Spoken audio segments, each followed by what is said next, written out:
तो आज इस वीडियो में ये वीडियो बेसिकली सिर्फ मेडिकल स्टूडेंट्स के लिए नहीं, ये सभी जनरल पब्लिक के लिए बेसिकली मैं अवेयरनेस स्प्रेड करना चाहता हूँ। ऑर्गन फेलियर आपने सुना होगा, न्यूज़ वगैरह में भी आता है कि जब कोविड हो जाता है तो कई सारे केसेस हमने ऐसे देखे जिसमें मल्टीपल ऑर्गन्स फेल हो रहे हैं। मतलब हमने माना कि लंग्स में निमोनिया हो रहा है, बाकी सारी चीज़ें हो रही है, लंग्स में हो रही है, लेकिन फिर किडनी की फेल हो रही है, फिर लिवर में क्यों डिस्फंक्शन हो रहा है, लिवर डिस्फंक्शन वगैरह क्यों हो रहा है, ये हम आज देखते हैं कि ऐसा क्यों होता है। देखिए, organ failure in Covid, infection. सबसे पहले इन्फेक्शन का क्या मतलब, आप कहीं गए, किसी से मिले, किसी कोविड इन्फेक्टेड पेशेंट से, आपके अंदर बॉडी के अंदर आपने कोविड इनहेल किया, यानी आपने सांस के थ्रू अंदर लिया। अब सांस के थ्रू कोविड अंदर लेने से क्या होगा, सांस के थ्रू कोविड अंदर लेने से वो आपके लिए लंग्स के अंदर, फेफड़ों के अंदर जाएगा।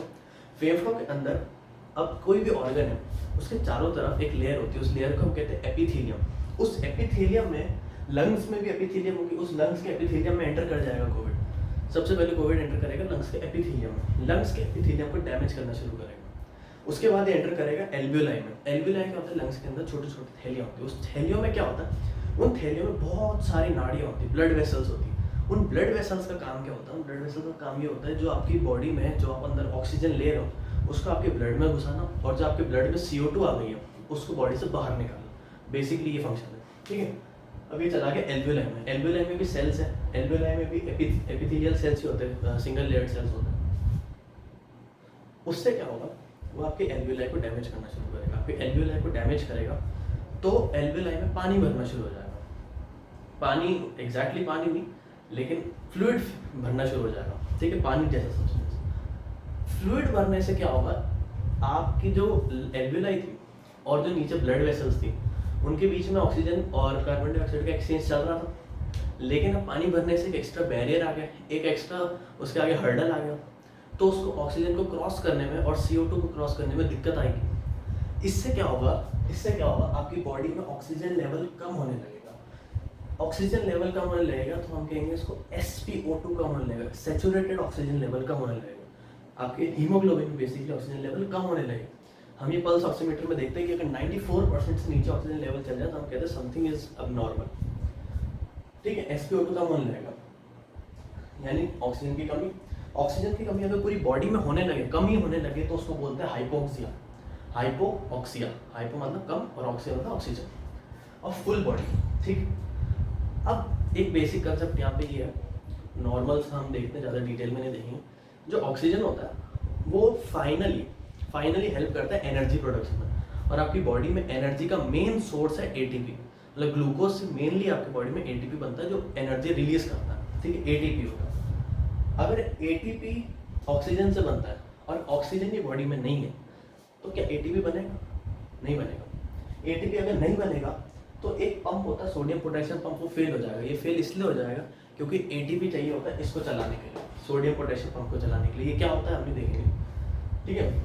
सोडियम पोटेशियम पंप को चलाने के लिए ATP चाहिए होता है, ATP नहीं है तो ये फेल होने की वजह से ये 4 एंजाइम्स एक्टिवेट हो जाएंगे। कौन से, APP enzymes, ATPase, protease, phospholipase, endonuclease. ये जो 4 एंजाइम्स हैं, ये एक्टिवेट होने से क्या होगा, सेल डेथ होने लगेगी। जिस भी ऑर्गन में ये 4 एंजाइम एक्टिवेट होंगे सेल डेथ होनी शुरू हो जाएगी। इसको बोलते हैं एपोप्टोसिस। अगर एक सेल की डेथ हो रही है, थोड़े बहुत सेल्स की डेथ हो रही है, फ्यू सेल्स की डेथ हो रही है तो उसको बोलते हैं एपोप्टोसिस। और अगर पूरी टिश्यू की डेथ हो रही है तो उसको बोलते हैं नेक्रोसिस, ठीक है। सेल डेथ होने लगेगी। अब सेल डेथ होने की वजह से जो कचरा फैलेगा, सेल तो मर गया, लेकिन जो सेल के अंदर कंपोनेंट्स थे, जो सेल की मेम्ब्रेन थी, जो सेल के सारे कंपोनेंट्स थे, उसके ऑर्गेनेल्स वगैरह जो भी था सेल में, वो सब तो फैल गया। अब वो सब फैल गया तो उसको बॉडी से क्लीन तो करना पड़ेगा। उसको क्लीन करने के लिए मैक्रोफेज काम करते हो। मैक्रोफेज है बेसिकली WBC होता है मैक्रोफेज, WBC उसको क्लीन करेंगे। WBC रिलीज करते हैं साइटोकाइंस रिलीज करने की वजह से क्या होता है कि उसको क्लीनिंग में थोड़ा आसानी होती है, बहुत डिटेल में नहीं जाएंगे इसके। WBC साइटोकाइंस रिलीज करता है। अब इतने मास स्केल पे डेथ होती है, अगर सीवियर केस हो जाता है तो ये लंग्स के अंदर तो होता ही होता है, किडनी, लिवर और बाकी सारे ऑर्गन्स, आपके स्प्लीन में भी हो सकता है। अगर ये हो जाए तो उन सब जगह पे साइटोकिन स्टॉर्म आएगा,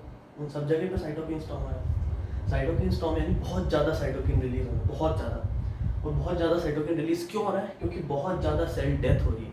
और अगर किसी टिश्यू में बहुत ज़्यादा सेल डेथ हो रही तो क्या वो टिश्यू सर्वाइव कर पाएगा? नहीं कर पाएगा। और अगर टिश्यू सर्वाइव नहीं कर पाएगा तो क्या वो ऑर्गन सर्वाइव कर पाएगा? देखिए सेल से बनता है टिश्यू और टिश्यू से बनता है ऑर्गन। तो अगर टिश्यू नहीं सर्वाइव कर पा रहा तो क्या ऑर्गन सर्वाइव कर पाएगा? नहीं कर पाएगा। तो लंग्स का फेलियर हो जाएगा, एक ऑर्गन, लिवर का हो सकता है 2 ऑर्गन, आपकी किडनी का हो सकता है 3 ऑर्गन। इसलिए multiple organ failure in Covid, multiple organ failure in Covid इसी वजह से होता है। ठीक है, तो आई होप आपको इन्फॉर्मेशन जान के थोड़ी सी आपकी नॉलेज बढ़ी होगी। और आप घर पे रहिए, जब बहुत ज़रूरी काम हो तभी बाहर निकलिए। Please where a mask always जब भी आप घर से बाहर जाएं। ठीक है, थैंक यू।